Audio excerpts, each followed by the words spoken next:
अध्यक्ष महोदय, आपने मुझे मांग संख्या 39 और 40 पर बोलने का अवसर दिया, इसके लिए आपका बहुत बहुत आभार।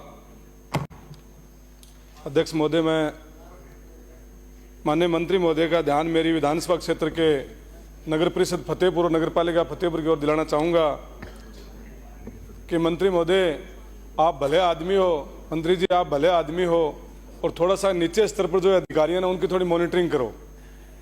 फतेहपुर नगर परिषद में सीवरेज का काम हुआ था, बहुत अच्छा काम हुआ था, L&T कंपनी के द्वारा हुआ था, बहुत अच्छी कंपनी ने अच्छा काम किया था, लेकिन अभी मॉनिटरिंग की वजह से शहर में हर गली में चैम्बर में पानी निकलता है और लोगों के घरों में पानी जा रहा है। तो मेरी आपसे एक ही अपील है कि DLV के अधिकारियों को कह करके उसके ऊपर थोड़ा मॉनिटरिंग करो कि सीवरेज की देख रेख करे।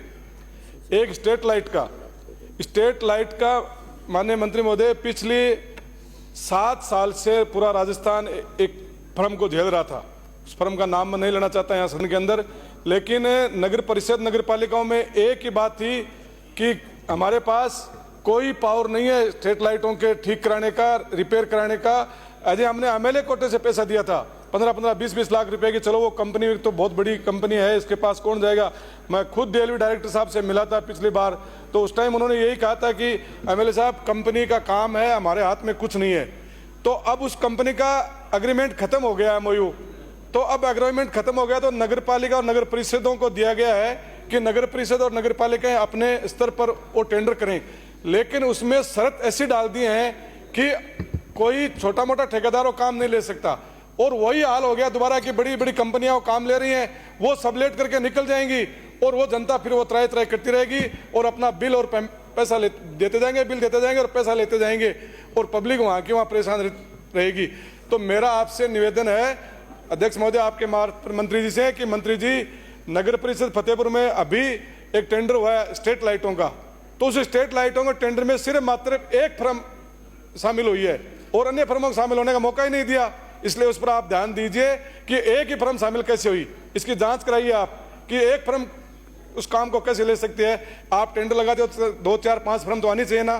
तो इसलिए मेरा आपसे निवेदन है कि उस स्ट्रीट लाइट के टेंडर की ओर ध्यान दें। एक जो हाथ ठेला वाला जो सब्जी का और भी कोई सामान बेचते हैं, गरीब मजदूर 500 रुपये रोज कमा करके और वो अपना घर चलाते हैं, और नगर परिषद नगर पालिका वाले रोज जाकर के उनके ठेले उठा करके भगा देते हैं, जाओ यहाँ से, भागो यहाँ से। अतिक्रमण होता है, हटाओ। सरकार शहर की सफाई व्यवस्था ठीक करो, जगह बनाओ, रोडें खाली कराओ, लेकिन उस ठेले वालों को कोई स्थान तो चिन्हित करो कि आप इस जगह पे ठेले खड़े करके सब्जी बेचोगे, आप इस जगह पे ठेले खड़े करके और अन्य सामान बेचोगे।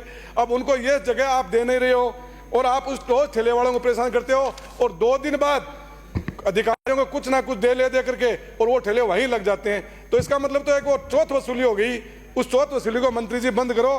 UPA सरकार में ठेला लगाने वालों के लिए पथ विक्रेता अधिनियम 2014 बनाया था, लेकिन NDA सरकार इसे लागू नहीं किया। किसी भी शहर में ठेले वालों के लिए उपयुक्त व्यवस्था नहीं है। जब सरकार का मन होता है इन्हें हटा दिया जाता है। नगरीय निकायों के अधिकारी ठेला लगाने देने के लिए इनसे वसूली करते हैं। सरकार इस नियम को लागू करे ताकि उस ठेला वालों को, गरीब को राहत मिले। एक सफाई कर्मचारियों की भर्ती, कितने दिनों तक आप इसको आगे सरकाते जाओगे, कैंसिल करते जाओगे।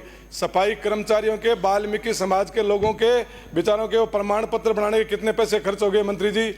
वो एक गरीब मजदूर लाला के पैसे और प्रमाण पत्र बनाया और उसकी भर्ती हुई नहीं। और अब एक और है, पिछली सरकार में भी यही था, अभी यही है कि ठेका ले लेते हैं। ठेका मैं ले लेता हूं या और कोई ले लेता है, लेकिन काम नगर पालिका और नगर परिषद ने उस वाल्मीकि समाज के आदमी को, उनको ही करना पड़ता है। उनको क्या मिलता है बेचारों को, आप और हम सब जानते हैं। और वो ठेकेदार हैं, वो मोटी रकम लेकर के और अपना मजे कर रहे हैं। तो एक आप ऐसा कोई, जब स्ट्रीट लाइट के अंदर आप नियम डाल रहे हो, शर्तें डाल रहे हो, तो उस सफाई कर्मी ठेके के अंदर भी आप एक नियम डाल दो, शर्तें डाल दो कि वाल्मीकि समाज का ठेका ले सकता है, नहीं कोई ठेका नहीं ले सकता। ठेका मैं ले लेता हूँ, सफाई मैं करता नहीं हूँ, नाले के अंदर मैं अंदर जाता नहीं हूँ, चैम्बर के अंदर मैं जाता नहीं हूँ।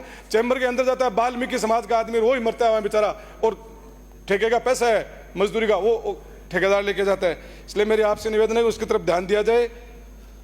एक जयपुर में पिछली सरकार ने विधायकों को फ्लैट दिए थे, माननीय अध्यक्ष महोदय आपने भी उसमें फ्लैट लिया था।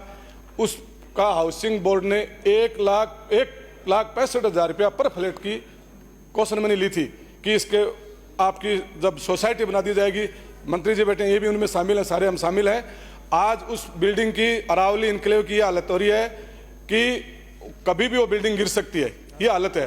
हाउसिंग बोर्ड के पास गए तो हाउसिंग बोर्ड ने को कल हमारा 1,65,000 पर फ्लैट के पैसे दिए, तकरीबन 2 करोड़ के समथिंग, वो कहाँ है? तो वो 2 करोड़ रुपए भी करें पूरे खर्च हो गए। अब कहाँ खर्च हो गए ये उनके पास भी कोई जवाब नहीं है। कैसा मेंटेनेंस में हो गए हैं? अरे तो मेरा बाप हाउसिंग बोर्ड पकड़ पे बैठे हैं, जगह बांध पकड़े थे, बांध पकड़ो माने पकड़ना क्या कर हो? मैं कड़े हाउसिंग बोर्ड में नौकरी करा गए यहाँ बैठे बैठे एलिगेशन लगाने से कौन हुआ है? अधिकारियों का चाबी कैसे होने जो दोषी काम है बैठे बैठे थे कर करके 2.5 साल तो 1.5 साल तो काट दी और 2 साल काट दे। माननीय अध्यक्ष महोदय, उस बिल्डिंग की तरफ मैं मंत्री जी निवेदन करना चाहूंगा कि हाउसिंग बोर्ड का ध्यान दिलाया जाए।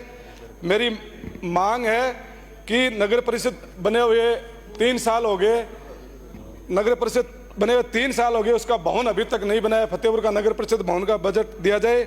एक नगर पालिका रामगढ़ मेरे विधानसभा क्षेत्र में आती है, उसमें न ईओ है, न जैन है, न ऐन है, न कोई बाबू है। नगर पालिका मात्र 3-4 कर्मचारियों के भरोसे नगर पालिका चल रही है। तो मेरी आपसे निवेदन है मंत्री जी कि उसमें नगर पालिका में कर्मचारी लगाए। एक रामगढ़ में नया बस स्टैंड के ऊपर पानी भरता है, वहाँ शमशान घाट भी है, कब्रिस्तान भी है, स्कूल भी है, नगर पालिका का भवन भी है और आए दिन वहाँ पानी भरा रहता है। तो नगर पालिका को फोन करते हैं तो कहते हैं नहीं हमारे पास जैन है, नहीं हमारे पास ऐन है। तो उस बस स्टैंड का होना न होना बराबर हो गया रामगढ़ शेखावाटी का। और वहाँ जब लोग शमशान घाट जाते हैं अर्थी लेकर के या कब्रिस्तान, एक ही जगह दोनों जाते हैं, तो उस पानी के अंदर से लोग गुजरते हैं। एक आदमी अर्थी लेकर के पानी के अंदर से जा रहा है, इससे बड़ी शर्मनाक बात और क्या हो सकती है? तो मेरी आपसे अपील है कि अधिकारियों कह करके उसकी व्यवस्था कराएं। एक वाल्मीकि समाज के जो भर्ती है उसमें वाल्मीकि समाज को ही महत्व दिया जाए, वाल्मीकि समाज को ही लिया जाए, ये मेरी अपील है। एक मेरे फतेहपुर शहर में वाल्मीकि समाज के 2 मोहल्ले हैं, उनमें अंबेडकर भवन बना दिया जाए। आप पिछली सरकार ने 2 भवनों के बजट अलॉट किया था 50-50 लाख रुपए, एक रामगढ़ में एक फतेहपुर में, वो 2 बन गए, लेकिन और 2 मोहल्ले रह गए। तो आप बजट की व्यवस्था करो, क्योंकि उनको कोई भवन नहीं देता शादी ब्याह के लिए, इसलिए उनके लिए भी एक भवन की व्यवस्था की जाए। आपने मुझे समय दिया इसके लिए बहुत बहुत आभार, धन्यवाद।